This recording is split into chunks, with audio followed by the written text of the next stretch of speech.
The fact that the Chinese Communist Party got doctors to do the killing is a major reversal of the role of the doctor. They moved the execution site from the fields and the mountains to the operating blocks under hospitals, so that it becomes invisible, unseen by anyone. On British Thought Leaders, Dr. Harold King exposes the Chinese Communist Party's forced organ harvesting. The surgeons that carry out these crimes, they do it just as they're breathing. It's normal procedure. It is incredible how they themselves have become dehumanized. Harold talks about the horrors of people saved by organ transplant who later discover it was taken by force. They become complicit to this crime. So imagine that you're alive only because you have this organ, but you know you've killed someone at the same time. It's catastrophic. So again, the values of the Chinese Communist Party are destroying people. And he warns about CCP plans to offer international organ exchanges.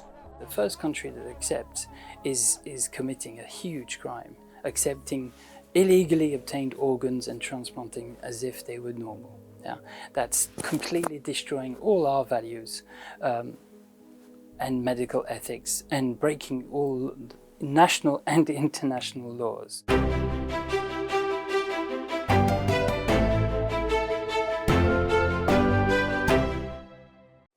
Welcome to British Thought Leaders. I'm Lee Hall.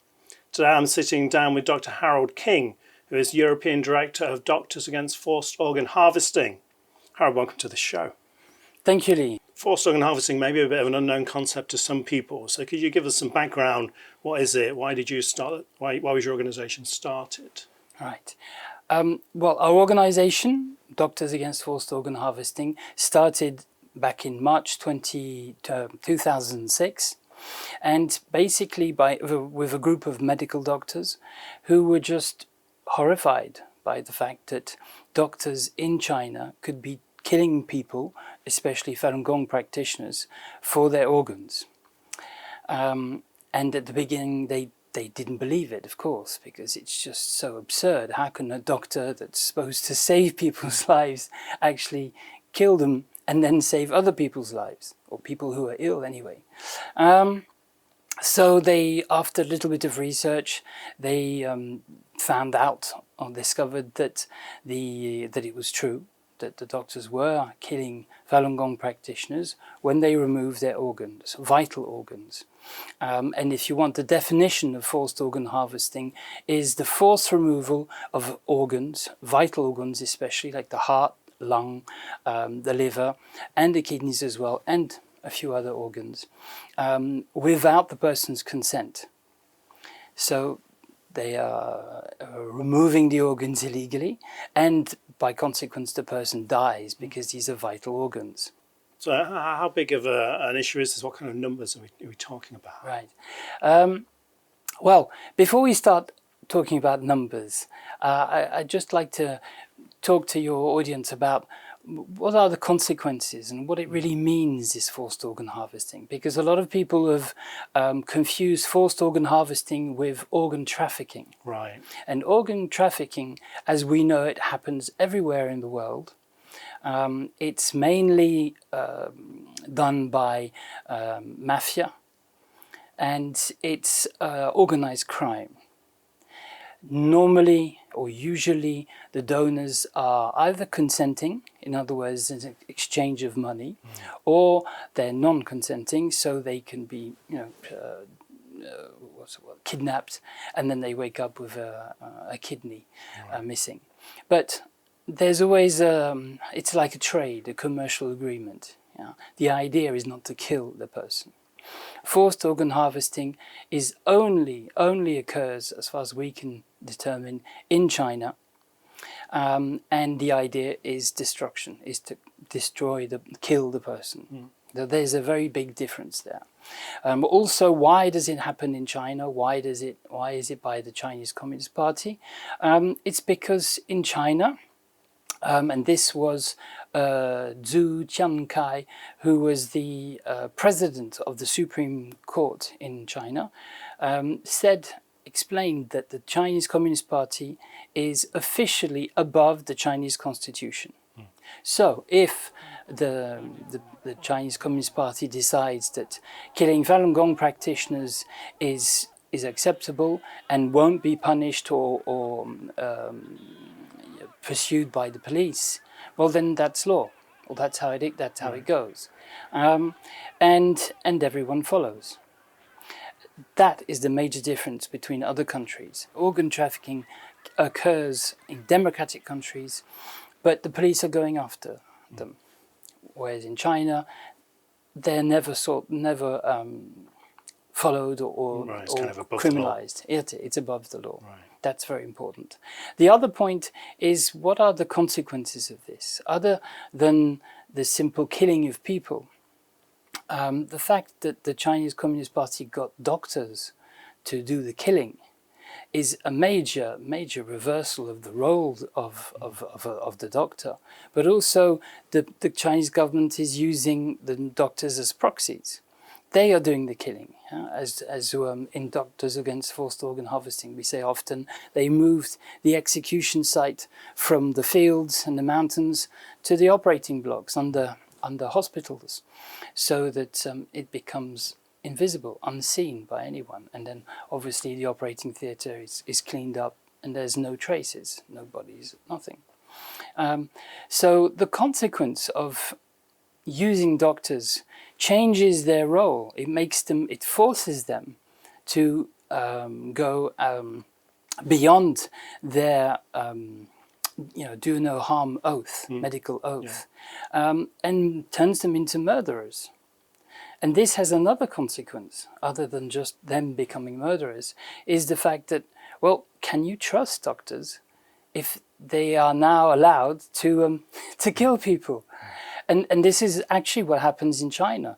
The Chinese population, and that's one of the reasons why organ donation in China is so low, is because the Chinese people don't trust their doctors. They said, okay, I could go in, but then you might want to sell my organ, take my organs, sell them to someone else to make a benefit. So we start losing trust in the doctors. The doctors no longer follow medical ethics. So what does that mean about how the doctors consider patients? Are they just literally bags of money that I can take, I can use that somewhere else, earn more money this way? It's atrocious. And the medical abuse that this represents has consequences in the rest of the world, because doctors in other countries were aware and are aware of what's happening in China. But for even them, they can't believe it. But sadly, and this is something that disappointed Doctors Against Forced Organ Harvesting for many, many years, is the fact that the medical community has not reacted as they should. This is a huge medical abuse that should be easy to stop. You're getting organs from people who are living. That's a crime. End of story.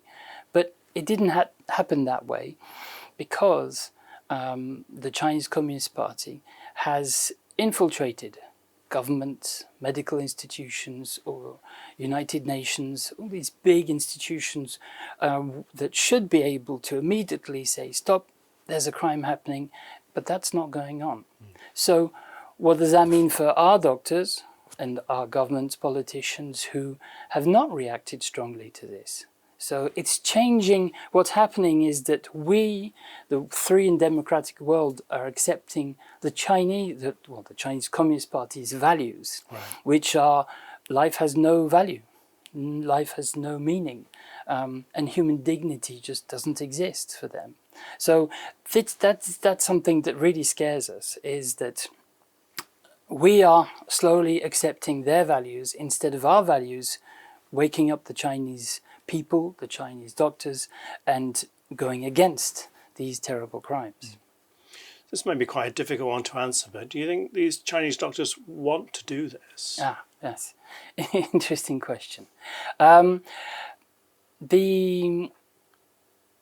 It's true that the free and democratic countries knew that China is an authoritative government, and there's only one single party So what they say goes. And what we forgot was that even if the Chinese doctors come to our countries to learn surgery, medicine, or other specialties, we thought that because they would be in contact with us, with our medical ethics, our different way of thinking, our more liberal ideas, then that would change the doctor. But what we forgot is that when they come back home, well, they go back home to China, they're in front of this huge state system where, as a young child, they've even been taught to just follow what the government says. Don't think, just do it. So when they get back, they come back in this ambiance of the government said it, you just do it, don't think. And then you have the leaders or the head doctors again says, well, what are you talking about? That's over there. This is another world. Just do what we tell you. So I think there's, over the 26 years that this has been happening, there's all different cases. There are doctors that will intentionally do it for money, for power, because the Chinese Communist Party gives them these political and financial incentives to do their bidding. Others have been forced into it. We have the witness, the doctor, the Uyghur doctor, Enver Tohti, who explained in 1995 that he was asked by his head doctor, do you want to do something a bit crazy? So he said, okay, let's try it. And then there he was in the execution field with someone who'd been shot in the lung, not in the head, but in the lung. So they weren't killed, they were just bleeding to death. But they were still alive, as he very well described. And he was told, remove the kidney and the kidneys and the liver straight away. And obviously, to this day, he regrets it and has profoundly changed his entire life. So I think we see this situation in China. Very recently, last year, there was a young Chinese doctor, 28 years old, an intern in surgery, who discovered what was actually happening in the hospital, and sadly he fell off a building. Right. So obviously we don't really believe that he wanted to kill himself. He had a great career in front of him, but he was also accumulating the proof that the Chinese hospitals were trying to find children and adults for operations. So not just Falun Gong, not just Uyghur, but anyone in the streets that corresponded to what they needed. Right. And this is obviously the other thing that we're very scared of. Is that the forced organ harvesting just takes over, and the money and the business side takes over. So policemen can very quickly, this is what this young doctor explained, the police would go out and find the corresponding people and bring them back. Yeah. So again, you have the police involved doing kidnapping. And it just gets worse, and they did this purely for money. One of the Chinese doctors who escaped China, because for him it was just impossible to do this, to continue in this ambiance and kill people for their organs.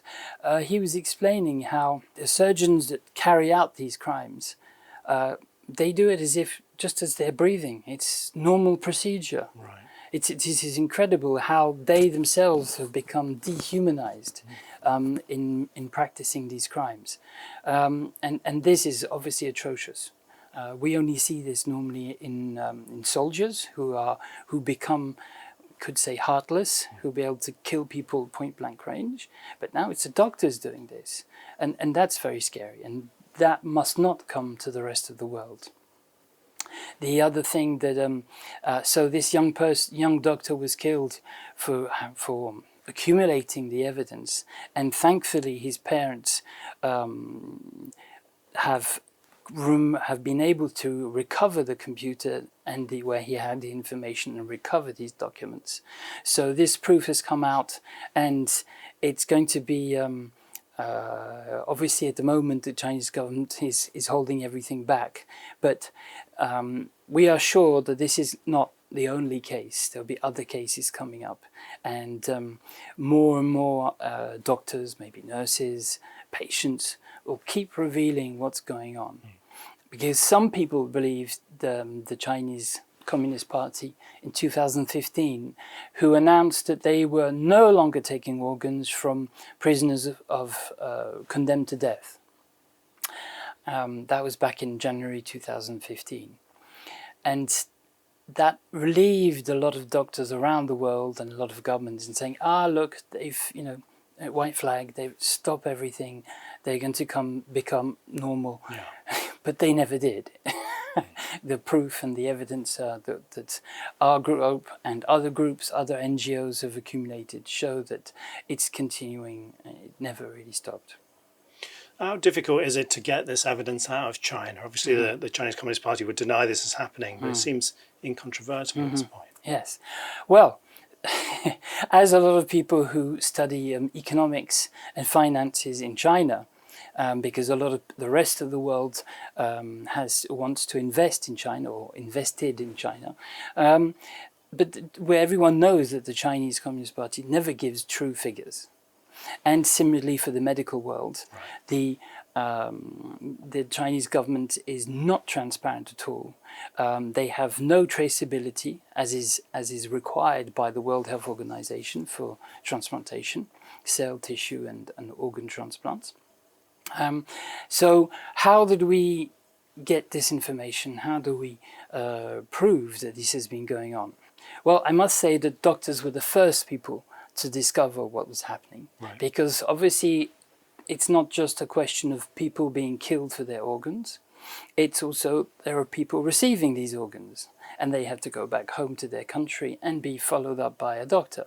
So in certain countries, it's an obligation to explain where this organ came from, so that, well, it's a legal obligation, but also so that doctors know how it happened, and if there's a problem, they know who to call to see what happened, if there's any complications and such. So the doctors were the first to discover this. The proof that really made the big difference was 3 cases, witnesses. One was a journalist in China who revealed to the Epoch Times back in 2006 that the forced organ harvesting was happening. Then there was Annie, a nurse, whose husband was a surgeon who admitted having removed 2,000 cornea of Falun Gong practitioners. And he couldn't take it anymore. He was having nightmares. It was just too much for doctors, for him. And then there was a retired military doctor who also revealed that he had seen these, he said 36 prisons underneath the hospitals, where the Falun Gong practitioners were kept, ready to be taken on demand and killed there and then on the spot.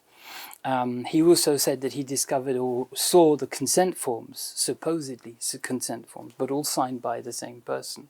So, that's the first proof back in 2006. Then there was the Falun Gong community asked David Matas and the Honourable David Kilgour to investigate these supposed crimes or these allegations. And again, just like Dafo, they went off thinking, this is just not possible. It's too gross to be real.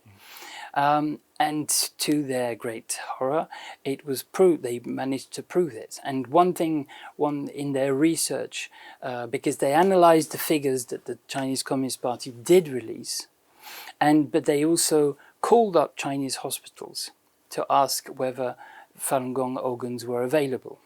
And 14 of the different hospitals throughout China did respond affirmatively that organs from Falun Gong practitioners were available, and fresh ones. So that means that they were indeed killing the Falun Gong practitioners there and then for their organs.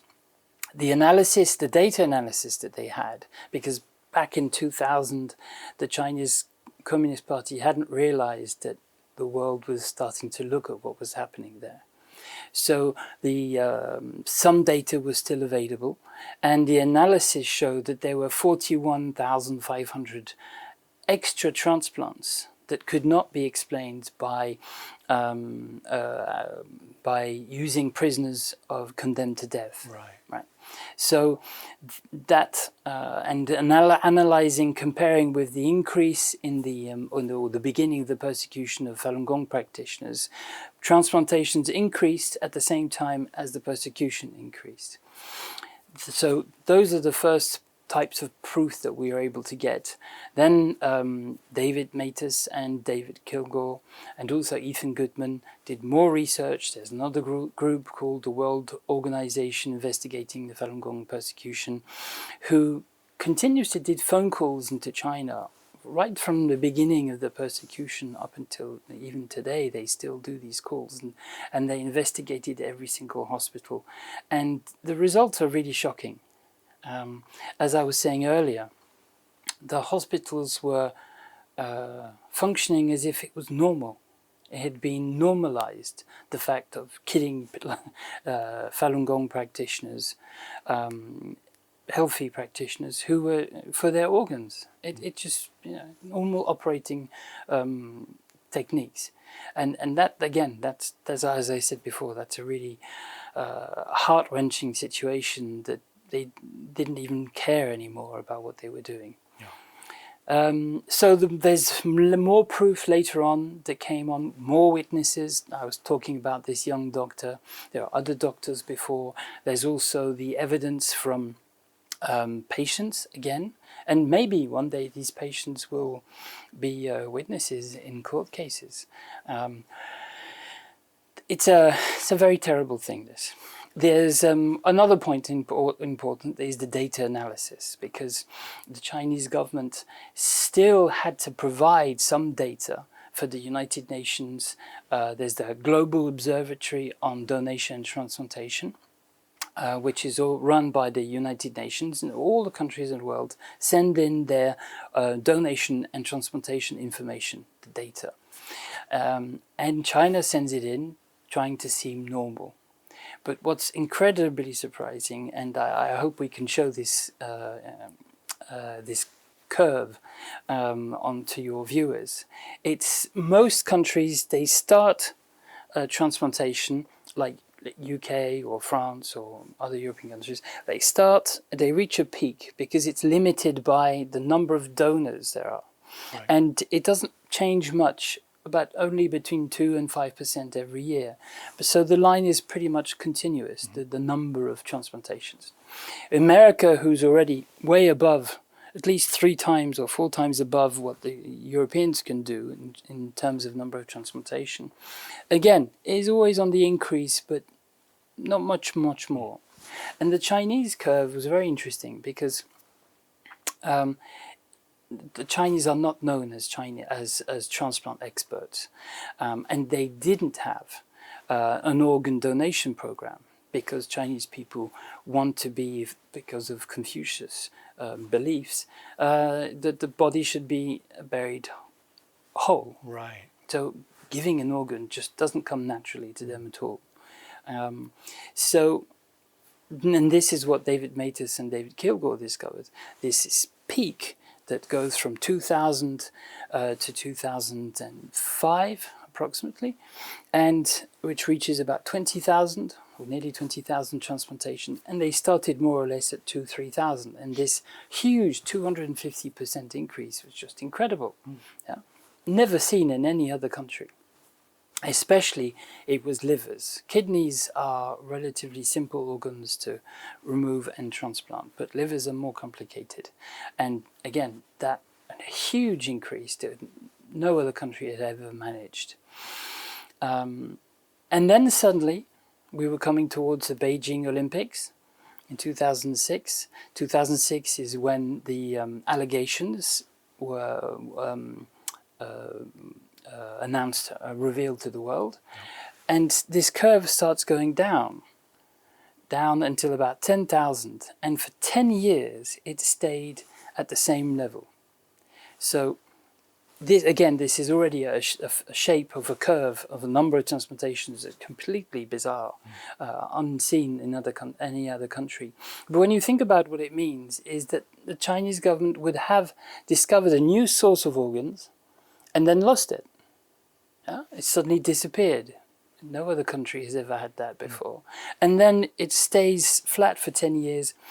However, what David Maters, Kilgore, Ethan Gutman, and showed that in their latest report from 2016, that on the contrary, number of transplantations that the hospitals were reporting were increasing. They were talking about 130% efficiency rate. In other words, as soon as one patient was finished, the beds were continuously kept full, and patients kept being operated on all the time. The infrastructure was getting bigger. There was only 150 hospitals doing transplantations in 2000, and then by 2006 there were almost 1,000. And money was being invested into these new hospitals, so the hospitals that were doing transplantation were getting bigger. New wings were being built, beds were added. But the Chinese government was reporting only 10,000 transplantations. Right. So this goes to show that the data that we do receive, we know it's manipulated. It's not exact. And the other part that, again, the Chinese government didn't quite realize that the rest of the world was doing these analysis of the data. In 2015, when they announced to the world that they were going to stop using prisoners condemned to death, what we would have expected is that the level of 10,000 transplants was going to be going down for a while, so that their new organ donation system takes a little bit of time to get into place. But what happened? Well, it zoomed up again. Okay. Incredible. So further analysis by us already, we noticed that the number of organ donors was increased artificially by 25,000 on the 31st of December 2015. So out of nowhere, 25,000, exactly 25,000 people added to this list. And a year later, it was over 88,000 that were again added to this curve. So it makes it look really incredible, but it's completely false. As we know, how could people who did not want to give their organs suddenly change like that overnight on the 1st of January 2015 and start giving their organs? There was also, the research showed that there were the Red Cross Society in China, which is nothing to do with the Red Cross, the Swiss Red Cross or the International Red Cross, was actually paying families to incite them for the loved one who was dying to give their organs. Right. Again, that's illegal in our countries. You don't give money for the organ. You can pay for the intervention, for the operation, but you don't give them money. And they were sums that were very important. So this is totally illegal with regard to the rest of the world, and with regards to the World Health Organization rules, or guiding principles anyway. So there's a lot of proof, different origins, and the other proof that really made a difference was the Falun Gong practitioners who managed to escape from China, or even China. There are reports of their incarceration and the torture and everything else they had to survive. But the important thing that they had noticed at the beginning was the blood tests. Falun Gong practitioners were imprisoned and being blood tested and medically examined. So why would the Chinese Communist Party, who is torturing them, brainwashing them, making them work 15, 16 hours a day to produce products that they can sell, making them live in terrible conditions, and still spending a lot of money on these medical exams? And the only plausible explanation is that they're looking at the quality and the quality of their organs, vital organs. Right. And this, as Dafoe often says, sorry, Doctors Against Forced Organ Harvesting, if there are only 2 or 3 practitioners who are talking about a blood sample, then it's just a one case like that. But tens of thousands of them reported this. And even now, if you look on the Falun Gong website called Minghui, you'll be able to see up-to-date reports, as in almost weekly reports, on, I think it was last year, a group of 20 practitioners were imprisoned. And so some of them managed to not be kept in prison for torture, others went back home.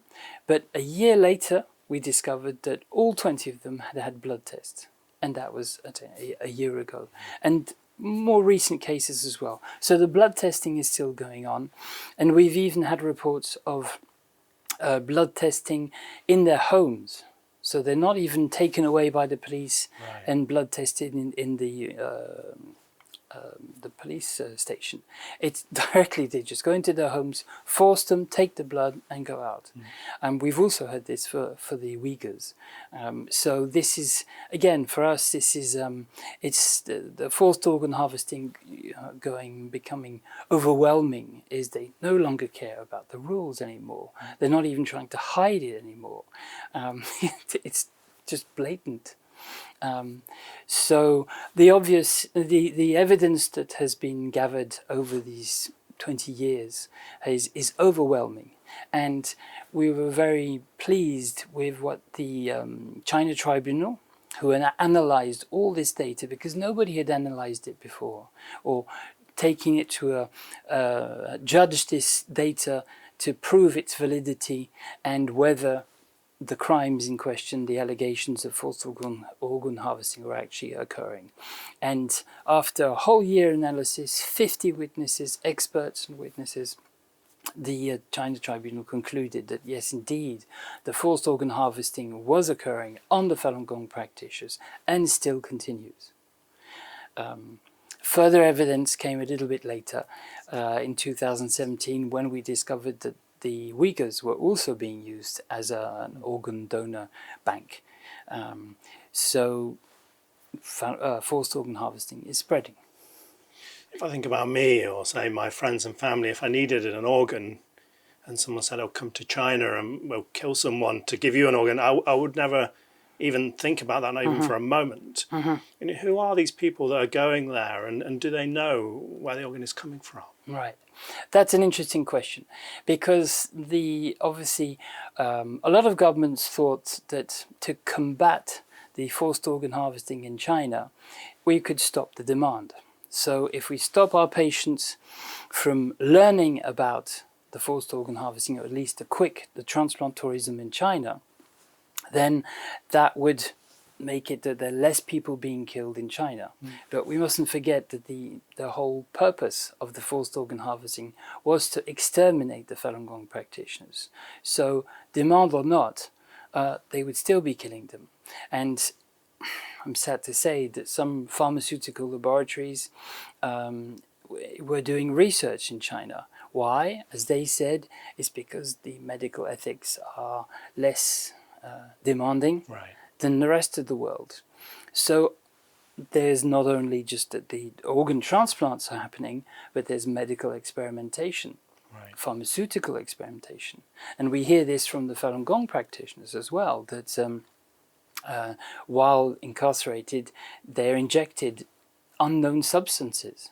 And some people are violently ill, some people die, some people lose their mind completely, and others thankfully survive. But we don't know what they're injecting. So are they just, they are most probably doing medical experimentation on live people, obviously without their consent. So the people who actually go to China obviously are people who are desperate, need an organ, and either are desperate, that means they've already been waiting several years, their condition is getting worse, and they actually believe what the Chinese government says is that they can have a quick transplantation in their country, and that will solve their problems. Sadly, some people they go to China, it's already too late. So they pay their money, they get their transplant, they die anyway. So again, they're tricking patients into believing that these transplants will save their life, but sometimes it can't. So people who go are people who have the money to be able to pay, who are okay with going to China, to traveling to China. They feel confident in the hospitals, but do they know whether the organs come from Falun Gong practitioners or killed? We don't really know. I guess some do know about it. Some believe what the Chinese Communist Party tells them is the fact that they're people who are prisoners, who are condemned to death. So the organs would be wasted if they weren't used, and they're benefiting from them. We know that there's a terrible, terrible psychological effect when someone discovers that the organ they've received is from someone that has been killed, especially for them. Because it's a organ transplant by demand, on demand. So the mere fact that they ask for the organ, send their information, they become complicit to this crime. So imagine that you're alive only because you have this organ, but you've killed someone at the same time. It's catastrophic. So again, the values of the Chinese Communist Party are destroying people indirectly in this sense. The other thing is that the fact that people learn more about these transplants, these quick transplants in China, and when we say quick, we mean between 2 weeks and 1 month, which is nothing compared to several years in other countries. Even in America, I think it's 5 years for a kidney, and they have the best transplant system in the world. So are there any governments that are actually trying to stop their citizens going to China for organs? Yes. Yes, over the years, several countries like Taiwan, Israel, and more recently, later on, so they were 2006, 2008.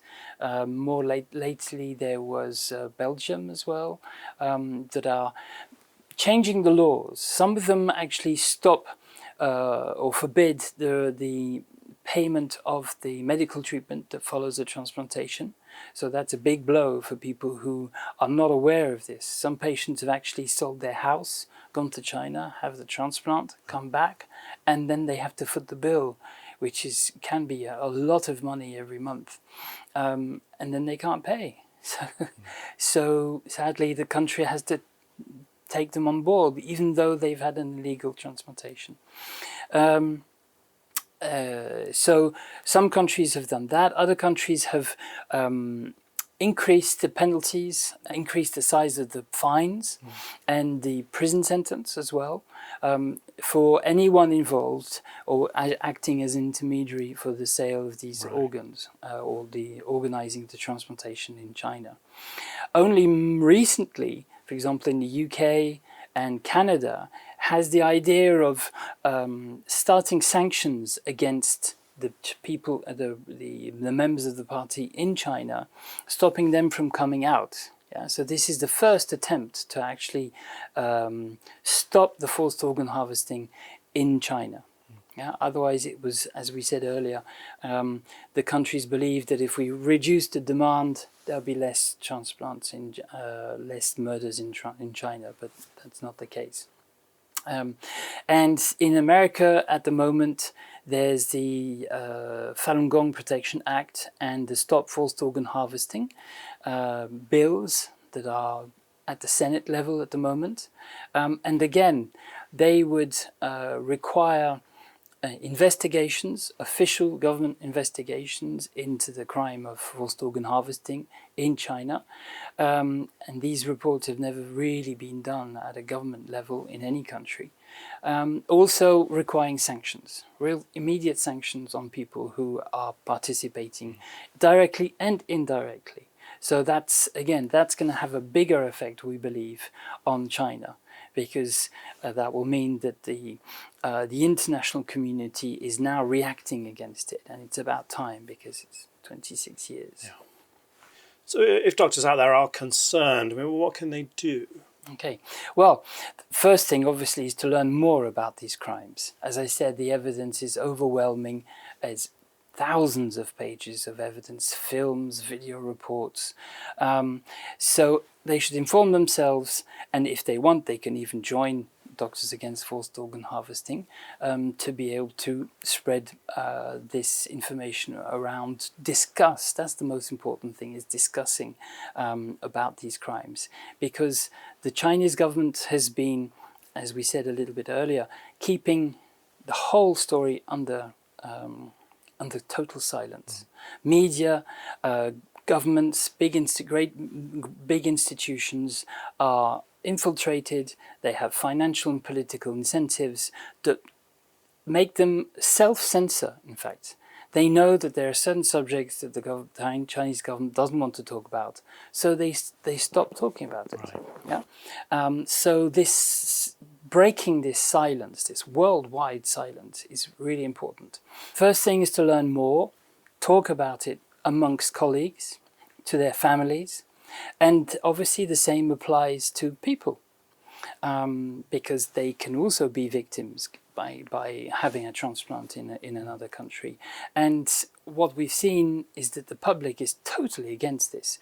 Doctors Against Forced Organ Harvesting organized a worldwide petition from 2012 to 2018 that was meant to be for the United Nations Human Rights Commissioner, and we gathered 3 million signatures. Wow. That were completely ignored by the United Nations. Completely. I mean, even you don't normally petition the United Nations, but it should have been a warning sign saying there's something going on, it's very serious, you've got to investigate it. They never did.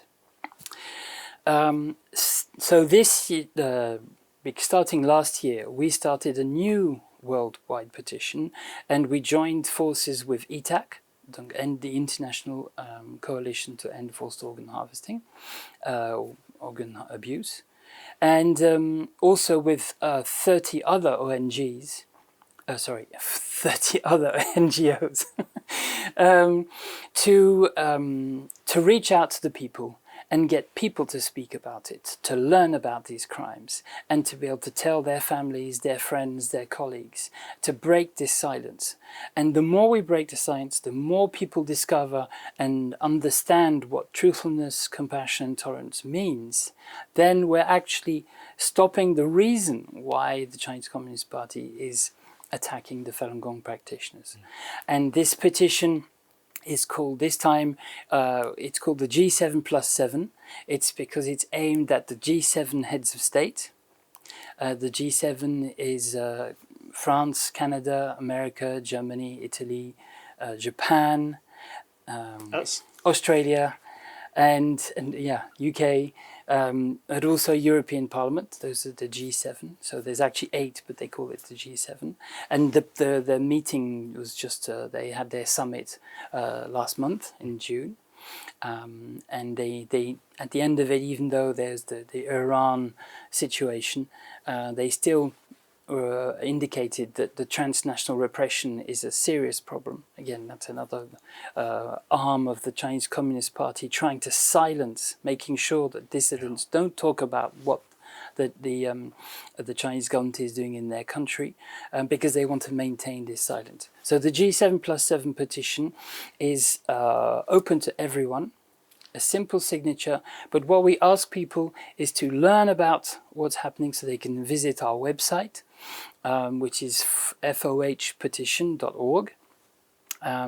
And they can learn about it, see the videos, but also sign and support and get information to tell other people. Yeah, the idea is not just to gather their signatures, it's so that they are able to discuss and with their friends, family, to learn more about these three principles and what's going on. And that's going to break the silence. And that's what the Chinese government fears the most. Because if the G7 says something, if NGOs say anything, the Chinese government ignores them. If the public says something, they still ignore it. But if the G7, the heads of states of the biggest, most important, the countries with the biggest GDPs, start to say something against forced organ harvesting, they will act, they will tremble. So that's really important. Finally, I just wanted to explore the ethics side a bit more with you. You're a doctor, you take an oath to uphold and protect life. Mm-hmm. If you were in China and suddenly you're told to do something like this, I mean, what would go through your mind? What would you be grappling with? Well, as we said earlier, the Chinese doctors, yeah, they're brought up in this system where it's just do what you're told. As a free and democratic medical professional, obviously this is completely, it's just impossible to do. How can you go against your medical oath? How can you break the ethics? That means you don't respect your patients anymore. They're nothing, in fact. And that's what happened to the Falun Gong practitioners. They've been ostracized, dehumanized, so that not only will the surgeons do what the government tells them to do, but also they actually consider the Falun Gong practitioners as worthless, as not even human. So they can do what they feel like it. And often doctors, it's interesting, say to me, yeah, so you're against it, but what happens if it was your child or your wife that needed a transplant? Wouldn't you go to China like everyone else? And I say, well, it would be a heart-wrenching decision, but personally, I wouldn't. And what I throw back to the doctors is, what are you going to say to the person who's lost their mum, their child, their brother, and who's been killed for the organ? What are you going to say to them? And that's the part that the doctors in other countries don't have to, they don't meet this, they don't in that situation. They never see the person that's killed, but or the family. But that's a serious consequence. Yeah. And I think they should think more about it, the international community, that the consequences for the families are devastating. Yeah. And it goes beyond, just saving someone's life. Yeah, you destroy a person for their organ, but you destroy the family as well, and the town. Everybody sees what's going on. It makes everyone ill. There's no way that this forced organ harvesting can be accepted in the international community. And just to move on, one little point, maybe before we finish, is that the Chinese government is actually trying to expand this into the rest of the world. For example, they've been trying to put into place, as part of the Belt and Road Initiative, exchanges of organ exchanges between Hong Kong and China. But somebody should tell China that Hong Kong is China. and China, the mainland China, and Taiwan. Taiwan refused, obviously, and thankfully. Because, well, if they accept that, then they're accepting to become Chinese. So they've refused. But there are other countries who do work with China through the Belt and Road Initiative, which is a worldwide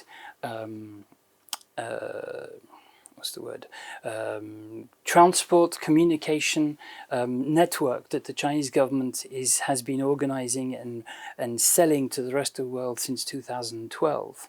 And basically these arms of the Chinese government that go into these other countries, they can do what they want in those areas.